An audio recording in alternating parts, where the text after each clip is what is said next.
नमस्कार. विचार करा, महाराष्ट्रातलं एखादं गाव पूर्णच्या पूर्ण 100% सौर ऊर्जेवर चालतंय. हे कसं शक्य आहे?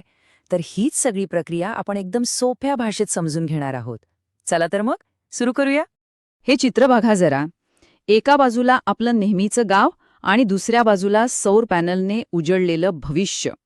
हेच आहे सौर ग्रामचं स्वप्न. म्हणजे काय? तर वीज बिलांपासून कायमची सुटका आणि खऱ्या अर्थानं स्वयंपूर्णता. आता या योजनेचं सगळ्यात मोठं गुपित काय माहितीये? ते आहे एकत्रीकरण. म्हणजे बघा, एकटी दुकटी कोणतीही योजना संपूर्ण गावाला सौर ऊर्जेवर आणू शकत नाही. पण जेव्हा ऊर्जा विभाग, सामाजिक न्याय विभाग आणि ग्रामविकास विभाग हे सगळे एकत्र येतात, त्यांच्या योजना एकत्र येतात, तेव्हा चमत्कार होतो. संपूर्ण गाव सौर ऊर्जेच्या कक्षेत येतं. आणि हो, यामुळे प्रशासकीय खर्चसुद्धा वाचतो. तर मग ह्या मोठ्या आराखड्याचा पाया असलेल्या त्या 3 वेगवेगळ्या योजना नक्की आहेत तरी कोणत्या? चला जरा जवळून पाहूया. इथे आपल्यासमोर या 3ही योजनांची माहिती आहे. पहिली आहे स्मार्ट सोलार योजना. ही महावितरण थेट बीपीएल कुटुंबांसाठी राबवते.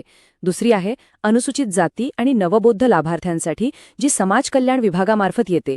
आणि तिसरी प्रधानमंत्री आवास योजना ग्रामीण म्हणजेच PMAYG मधल्या घरांसाठी, जी ग्रामविकास विभाग सांभाळतो. एक गोष्ट कॉमन आहे, तिन्ही योजनांमध्ये केंद्राचं 30,000 रुपयांचं अनुदान ठरलेलं आहे. आता येतो सगळ्यात महत्त्वाचा प्रश्न.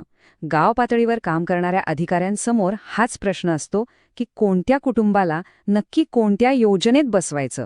हे वर्गीकरण करायचं तरी कसं?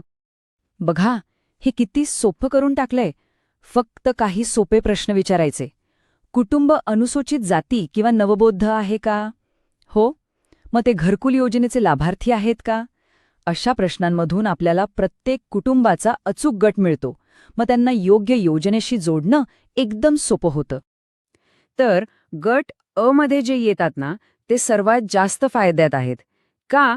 कारण त्यांना केंद्राचे 30,000 रुपये आणि राज्याचे 15,000 रुपये असे मिळून तब्बल 45,000 रुपयांचं अनुदान मिळतं. म्हणजे त्यांच्या खिशातून फक्त 5,000 रुपयांच्या आसपास खर्च येतो. आता वळूया गट ब कडे. ज्यांनी प्रधानमंत्री आवास योजनेतून घर बांधलेलं आहे, त्यांना सुद्धा सेम फायदा मिळतो. केंद्राचे 30,000 आणि राज्याचे 15,000, म्हणजे एकूण 45,000 रुपयांचं अनुदान. ही योजना जिल्हा ग्रामीण विकास यंत्रणा म्हणजे DRDA आणि महावितरण मिळून राबवतात. आणि आता शेवटचा गट, गट क, म्हणजे अशी BPL कुटुंब ज्यांचा विजेचा वापर 100 युनिटपेक्षा कमी आहे. त्यांच्यासाठी थेट महावितरणची स्मार्ट सोलर योजना आहे. यात राज्याच्या अनुदानावर अवलंबून लाभार्थ्याचा स्वतःचा वाटा 2,500 ते 10,000 बदलू शकतो. हे आर्थिक गणित या आलेखातून एकदम स्पष्ट होतंय. बघा, तिन्ही गटांमध्ये केंद्राचा 30,000चा आकडा फिक्स आहे. जो काही थोडाफार खर्च लाभार्थ्याला करायचा आहे, त्यासाठी सुद्धा ग्रामपंचायत, CSR निधी किंवा अगदी बँक कर्ज असे पर्याय उपलब्ध आहेत. ठीक आहे, कोणाला काय मिळणार हे तर कळालं. पण हे सगळं प्रत्यक्षात जमिनीवर उतरवायचं कसं? चला, आता त्यासाठी 5 सोप्या पायऱ्यांची कार्यपद्धती बघूया. ही प्रक्रिया अगदी सरळ आणि सोपी आहे. सगळ्यात आधी गावात सर्वेक्षण करायचं, मग कागदपत्र आणि पात्रता तपासायची. त्यानंतर महावितरण वीज कनेक्शन आणि थकबाकी आहे का हे तपासेल. मग PM सूर्यघर पोर्टलवर नोंदणी होईल आणि शेवटी नेट मीटरिंगसोबत सौर पॅनल इन्स्टॉल होतील. झालं काम. यातली पहिली पायरी म्हणजे सर्वेक्षण. ही सगळ्यात महत्त्वाची आहे बरं का. ग्रामसेवक किंवा तलाठी यांनी गावात जाऊन ही माहिती अगदी अचूक गोळा करायची आहे. जसं की एकूण घरं किती आहेत, कोणाकडे वीज कनेक्शन आहे, कोण BPL आहे आणि कोणाचा वीज वापर 100 युनिटच्या आत आहे. ही माहितीच पुढच्या सगळ्या प्रक्रियेचा आधार आहे.